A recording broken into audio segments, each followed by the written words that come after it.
Hi guys, कैसे हो आप सब। I hope you are doing great. इस वीडियो में इंग्लिश को प्रैक्टिस करते हैं। ओके, तो चलिए वीडियो शुरू करते हैं। पहला टॉपिक है from my point of view, मतलब मेरे हिसाब से या फिर मेरे तरीके से, मतलब जो मुझे लगता है उस जगह पे हम कहते हैं from my point of view. उसके बाद अपना राय देते हैं। ओके, तो आइए कुछ एग्जाम्पल्स देखते हैं। मेरे हिसाब से आपके पास एक वैलिड पॉइंट है, लेकिन ये भी समझता हूँ कि दूसरे लोग क्यों डिसएग्री करते हैं।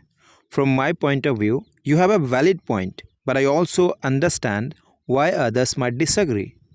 मेरे हिसाब से निर्देश थोड़ा अस्पष्ट लगते हैं, क्या आप उन्हें दूसरे तरीके से समझा सकते हैं। From my point of view the instruction seem a bit unclear, can you explain them in a different way.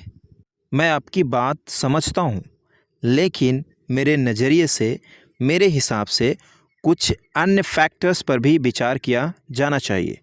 I understand your point, but from my point of view there should be also other factors to be considered. मेरे नज़रिए से क्यों न हम इसके बजाय इस तरीके को अपनाएं, यह अधिक प्रभावी हो सकता है, मतलब इफ़ेक्टिव। तो कह सकता हूँ from my point of view why don't we try this approach instead, it might be more effective. अगला टॉपिक है आई ऑनेस्टली बिलीव दैट, मतलब मैं ईमानदारी से मानता हूँ कि। उसके बाद जो भी सेंटेंस होगा उसे आप रखेंगे। जैसे मैं ईमानदारी से मानता हूँ कि हर कोई दूसरा मौका डिज़र्व करता है, तो मैं कह सकता हूँ I honestly believe that everyone deserves a second chance. मैं ईमानदारी से मानता हूँ कि हर किसी को दूसरा मौका मिलना चाहिए, मतलब डिज़र्व करता है, चाहे उसने कुछ भी किया हो। तो मैं कह सकता हूँ I honestly believe that everyone deserves a second chance no matter what they have done. मुझे सचमुच लगता है कि घर का बना खाना रेस्टोरेंट से कहीं ज़्यादा स्वादिष्ट होता है। I honestly believe that homemade food is far more delicious than restaurant food. मुझे पूरा विश्वास है कि मेहनत और लगन से कोई भी मुकाम हासिल किया जा सकता है।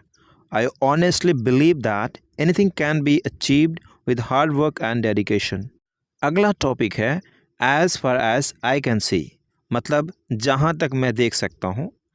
तो मतलब क्या होता है, राय देने के हिसाब से। जैसे कोई आपने स्टोरी सुना या फिर कुछ भी आपने सुना, उसके बाद आपसे कहा जाता है कि आप अपने पॉइंट ऑफ व्यू, मतलब अपना राय दीजिए। तो आप कहते हैं as far as I can see, मतलब जहाँ तक मैं देख सकता हूँ। मतलब स्टोरी में जो भी आपने सुना, जिस चीज़ को आपने समझा, उस सेंस में आप कहते हैं as far as I can see, जहाँ तक मैं देख सकता हूँ। उसके बाद जो भी सेंटेंस होगा, जो भी आप कहना चाहेंगे वो रख सकते हैं। जैसे जहाँ तक मैं देख सकता हूँ, मेरे पास वह जानकारी नहीं है जो आप ढूंढ रहे हैं। As far as I can see, I don't have the information you are looking for. जहाँ तक मैं देख सकता हूँ, हम सभी इस बात पर सहमत हैं। As far as I can see, we all agree on this point. जहाँ तक मैं देख सकता हूँ, आप इसके बारे में सही हैं।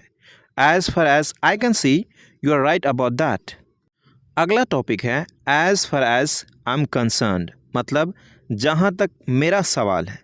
इसमें भी सेम चीज़ है, जैसे कि बहुत सारे आपके सिचुएशन है और बहुत सारी बातें हो रही थी और किसी ने आपसे पूछा कि आपका क्या पॉइंट ऑफ व्यू है, मतलब आप क्या कहना चाहते हो। आप कहते हैं जहाँ तक मेरी बात है, जहाँ तक मेरी सवाल है, जहाँ तक मेरा सवाल है, कुछ भी, ठीक है, इस तरह से आप बोलते हैं।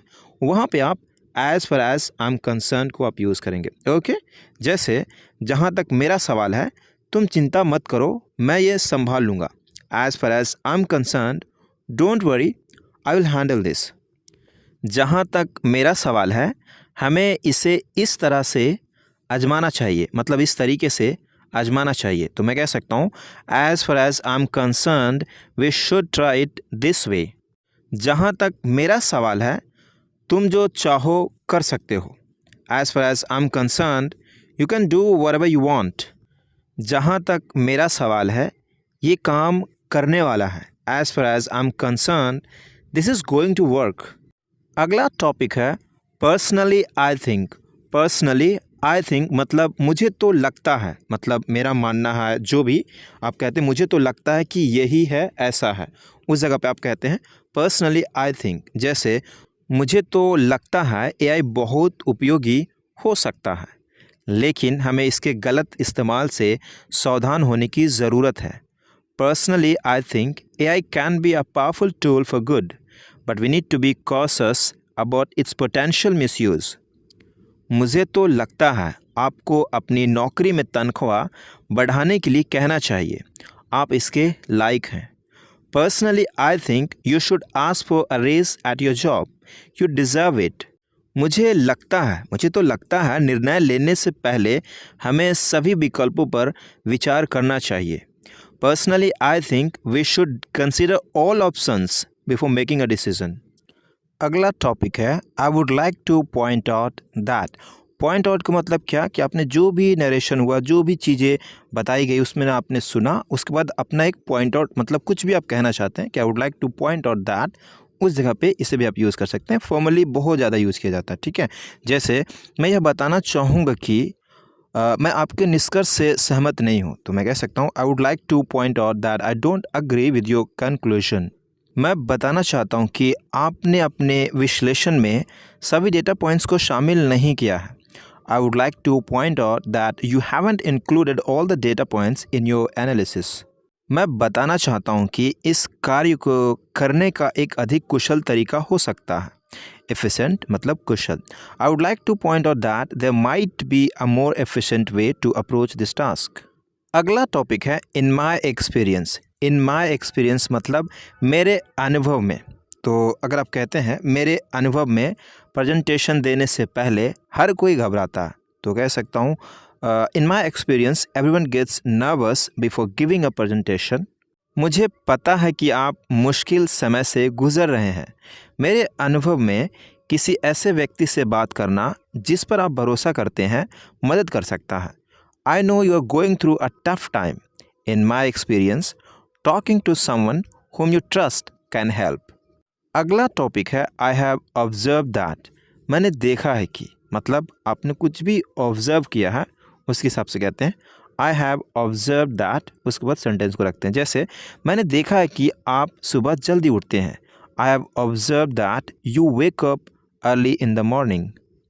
मैंने देखा है कि अच्छी नींद लेने से हमारी याददाश्त बेहतर होती है. I have observe that getting a good night स्लीप्स improves our memory. मैंने देखा है कि आजकल हर कोई मोबाइल फ़ोन पर ज़्यादा समय बिताता है. I have observe that nowadays everyone spends more time on their phones. अगला टॉपिक है आई am not certain but. I am not certain but का मतलब होता है मैं निश्चित नहीं हूँ लेकिन. अगर मैं कहता हूँ मैं निश्चित नहीं हूँ लेकिन शायद आपको सीधे उससे इसके बारे में बात करनी चाहिए. I am not certain but maybe you should talk to him about it directly. मैं निश्चित नहीं हूँ लेकिन मैं उस प्रोग्रामिंग लैंग्वेज से परिचित नहीं हूँ. आई am not certain but I am not familiar with that programming language. अगला टॉपिक है I have mixed opinions on this, मतलब मिली जुली राय होना.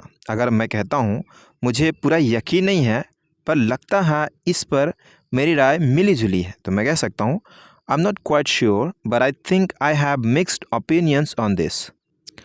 इस बारे में मेरी राय मिली जुली है लेकिन मैं आपका नज़रिया जानना चाहूँगा. I have mixed opinions on this but I would love to hear your perspective. अगला सेंटेंस है इस मामले पर मेरी कोई ख़ास राय नहीं है. I do not have a strong opinion on this matter.